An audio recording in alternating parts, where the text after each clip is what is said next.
Mitchell Starc press কনফারেন্সে এসেছিলেন এবং তার কাছে জানতে চাওয়া হয়েছিল শরীফুলের 6 উইকেটটা কেমন লাগলো বা শরীফুলকে নিয়ে তার মতামত কী।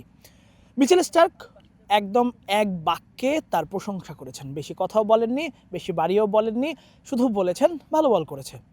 মানে তার কাছে এটা যেন কোনো কিছুই না, ভালো বল করা। তিনি যেহেতু সবসময় ভালো বল করেন, বাংলাদেশকে ধসিয়ে দিয়েছেন 64 রানে অল আউট করাতে, তিনি যেহেতু 6টা উইকেট নিয়েছেন, 3 ওভারের মধ্যে 5টা উইকেট নিয়েছেন, তাই তার কাছে এগুলো কিছুই না। শরীফুল ভালো বল করেছে, এতটুকু বলেই তিনি শেষ করলেন। অথচ এই শরীফুলের আইডল কিন্তু মিচেল স্টার্ক। এই শরীফুলের সুইংটা তার ভালো লাগে। শরীফুলকে বয়সভিত্তিক দলে বলা হতো মিচেল স্টার্ক। যখন তিনি বয়সভিত্তিক দলে খেলতেন তখন তাকে মিচেল স্টার্কের সাথে তুলনা করা হতো। সেই শরীফুলকে মিচেল স্টার্ক এক বাক্যে প্রশংসা করলেন, ভালো বল করেছে।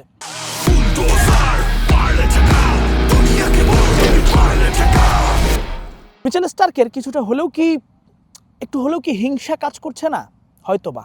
না হলে যখন প্রেস কনফারেন্সে মিচেল স্টার্ক সবার আগে এসেছিলেন, তখন তিনি প্রেস কনফারেন্স শেষ করে যখন যাচ্ছিলেন তখন গেটের পাশে দাঁড়িয়েছিলেন বা দরজার পাশে দাঁড়িয়েছিলেন শরীফুল ইসলাম, কারণ তার ঠিক পরই শরীফুলেরও প্রেস কনফারেন্স ছিল।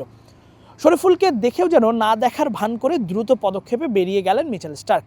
কোনো অভিনন্দন জানানো নয় বা কোনো কথা নয়, কিচ্ছু নয়, শুধু হেঁটে চলে গেলেন, যেন শরীফুলকে তিনি দেখেনি, এরকম একটা পরিস্থিতি। অর্থাৎ এটাই প্রমাণ করে যে শরীফুল ইসলামের এই যে 6 উইকেট পেয়েছেন, তিনি যে এখন অস্ট্রেলিয়াকে চেপে ধরেছেন, 8টা উইকেট ফেলে দিয়েছেন, এইটা আসলে সহ্য হচ্ছে না অস্ট্রেলিয়া দলটার। এটা আসলে সহ্য হচ্ছে না মিচেল স্টার্কের।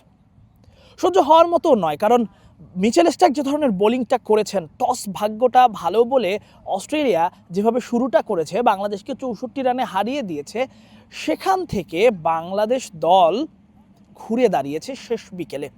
কিউরেটর বলেছিলেন শেষ বিকেলে ব্যাটারদের উইকেট হবে, সেখানে বাংলাদেশ দলের বোলাররা 8টা উইকেট তুলে নিয়েছে এবং বাংলাদেশ দল এখন স্বপ্ন দেখছে কালকে সকালের মধ্যে যত দ্রুত সম্ভব অস্ট্রেলিয়াকে অল আউট করে দিয়ে আবারও ব্যাটিং করে এই টেস্টটা জয়ের।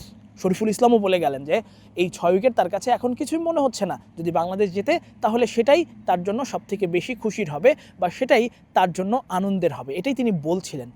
এটাই প্রমাণ করে যে বাংলাদেশ দল এখন জিততে চায় এবং এই যে বাংলাদেশ দল 8টা উইকেট নিয়েছে, এখানে পিচের থেকেও সব থেকে বড় ব্যাপার হচ্ছে বাংলাদেশ এখানে ভালো বল করেছে, শরীফুল ইসলাম ভালো বল করেছে, এটা নিয়ে কোনো সন্দেহ নেই, কোনো সন্দেহের অবকাশও নেই। কিন্তু ওই যে অস্ট্রেলিয়া যখন বল করেছে সেখানে অবশ্যই পিচের সহায়তা ছিল, অবশ্যই পিচের ময়েশ্চারটা তারা কাজে লাগিয়েছে, অবশ্যই তারা পিচের সবুজ ঘাসটাকে কাজে লাগিয়েছে। যখন বেলা বেড়েছে, রোদ উঠেছে, সারাদিন রোদ ছিল, সেখানে আসলে ব্যাটিং করাটা সহজ ছিল, কিন্তু বাংলাদেশ এত ভালো বল করেছে যে অস্ট্রেলিয়ার 8 ব্যাটার পারেননি, যে কারণে শরীফুল মার্নাস লাবুসেনের উইকেট নিয়েছেন, ট্রাভিস হেডকে দুর্দান্তভাবে বোল করেছেন এবং সেগুলো একটা পরিকল্পনার ফসল সেগুলো। এবং শুধু তাই নয়, তিনি প্যাট কামিন্সকে যেভাবে আউট করলেন সেটা নিশ্চয়ই দেখেছেন, ওরকম লাফিয়ে ওঠা বলে প্যাট কামিন্স যেভাবে নিজের শরীরটাকে বাঁচাতে চাইলেন, সেটা এক কথায় অসাধারণ ছিল এবং এরকম আমরা দেখে থাকতাম আগে অস্ট্রেলিয়ার বোলাররা বাংলাদেশের ব্যাটারদের করতো, সেখানে শরীফুল সেই বোলিংটা করে দেখালেন। এবং শরীফুল, একটা ইনসাইট আপনাদের জানিয়ে রাখি, শরীফুল আসলে আগে থেকেই কনফিডেন্স এনাফ ছিলেন যে তিনি 5 উইকেট নেবেন যদি সুযোগ পান। নেটে যখন প্রথম দিন তিনি বোলিং করছিলেন, এক একটা গোলা, মাজমুল হোসেন শান্ত বারবার তার বল মিস করছিলেন। ক্রিক ফ্রেঞ্জিতে এই 2 দিন আগের যে ভিডিওগুলো পোস্ট করা হয়েছে সেখানে নিশ্চয়ই আপনারা গেলে দেখতে পারবেন যে কী সব দারুণ বোলিং করছিলেন শরীফুল। তিনি কনফিডেন্স আনাপ ছিলেন যে আমি যদি সুযোগ পাই আমি 5 উইকেট নিয়ে দেখাবো, এবং সেটা তিনি করে দেখিয়েছেন, যে কারণে টিম ম্যানেজমেন্টের এক সদস্যকে তিনি বলেও রেখেছিলেন যে আমি যেহেতু সুযোগ পেয়েছি, আমি যদি 5 উইকেট পাই আমার এলাকায় একটা গরু কোরবানি দেবো। এটা চাওয়াটা, এই আত্মবিশ্বাসটা অনেক বড় বিষয় এবং এই আত্মবিশ্বাসটা কাজে লাগিয়ে তিনি 5 উইকেট নিয়েছেন। এখন বাংলাদেশের জন্য সবথেকে বড় যেটা, 64 রানে যেহেতু অল আউট হয়ে গেছে বাংলাদেশ দল, সেটা নিয়ে আসলে ভাবার কিছু নেই। এখন বাংলাদেশের জন্য সবথেকে গুরুত্বপূর্ণ হবে 2 উইকেট যত দ্রুত সম্ভব কালকে সকালে নিয়ে নেওয়া, এবং সারাদিন আসলে উইকেটটা ঢাকা থাকবে, একটা ময়েশ্চার থাকবে, খুব সহজেই আসলে এই 2 উইকেট নেওয়া যাবে। যদিও ক্যামেরন গ্রিন এখন 51 রানে অপরাজিত রয়েছেন, তাকে আসলে আউট করতে হবে, নাথান লায়ন রয়েছেন। সো বাংলাদেশের পেসাররা যত দ্রুত সম্ভব তাদেরকে উইকেটে নিয়ে ব্যাটিং করে, যেটা সবথেকে গুরুত্বপূর্ণ সেটা হচ্ছে উইকেটে পড়ে থাকতে হবে।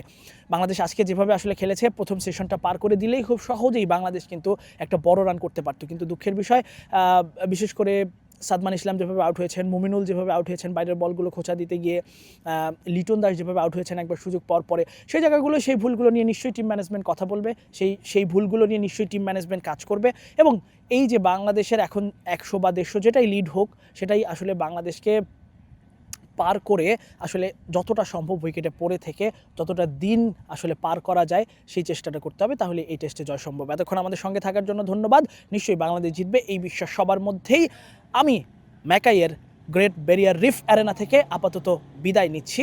এতক্ষণ আমার সঙ্গে থাকার জন্য ধন্যবাদ।